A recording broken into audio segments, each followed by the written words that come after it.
City কর্পোরেশনের উত্তরে কর্মরত যারা আছেন তাদের বসবাসের জন্য এই সিটি কলোনিটি বহু আগেই চালু হওয়ার কথা ছিল, কিন্তু আমরা দেখছি যে দীর্ঘসূত্রিত এখনো চালু হতে পারছে না।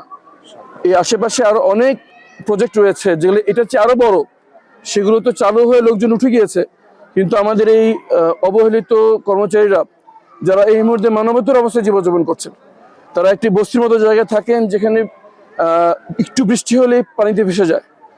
তবে বাচ্চাদের জন্য রাস্তা পার হয়ে যেতে হয়, যেখানে সড়ক দুর্ঘটনায় অনেকগুলো বাচ্চা নিহত হয়েছে, এবং এখানে একটি ভালো জায়গায় তারা উঠতে পারবেন। আশায় প্রায় একজন আমাদের ভাই বলেন যে 60 জনের মতো কর্মচারী মারাই গিয়েছেন এখানে এখন পর্যন্ত।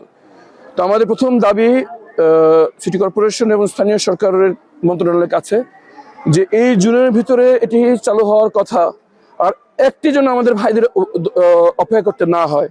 জুনের 1 তারিখে তারা যেন এই নতুন বাসে উঠতে পারে, এ ব্যাপারে যেন উদ্যোগ গ্রহণ করা হয়। দ্বিতীয়ত হচ্ছে স্কুলে যাওয়ার সময় আমাদের বাচ্চারা যেন আর কখনো দুর্ঘটনা না পড়ে, এই জন্য ফুটওভার ব্রিজ এখানে প্রয়োজন। বাত ব্যথা, প্যারালাইসিস কিংবা আর্থ্রাইটিস, আধুনিক ফিজিওথেরাপি ও পুনর্বাসন চিকিৎসায় নির্ভরযোগ্য নাম ডিপিআরসি। পর্যন্ত না ফুটওভার ব্রিজ না করা আমাদের সন্তানের বিপদের ঝুঁকির মধ্যে রয়েছে। উল্লেখ্য যে এই কম্পাউন্ডের ভিতরে একটি স্কুল অলরেডি বিল্ডিং হয়ে আছে, কিন্তু এটা চালু হচ্ছে না। আমাদের দাবি এই 1 তারিখে যখন আমাদের ভাইয়েরা এখানে উঠবেন তখন স্কুলটাও যেন একই সময় চালু হয়ে যায়। এবং সর্বশেষ এখানে যেন ন্যায়ের ভিত্তিতে এবং যাদের প্রয়োজন, যাদের অসুস্থ রয়েছেন, বৃদ্ধ বাবা মা রয়েছেন, এদেরকে অগ্রাধিকার যেন দেওয়া হয়।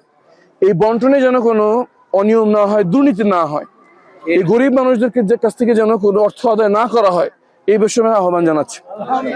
এবং ইনশাআল্লাহ আমি এখানকার মানুষের সেবক হিসেবে তাদের পাশে ছিলাম, আছি এবং থাকবো।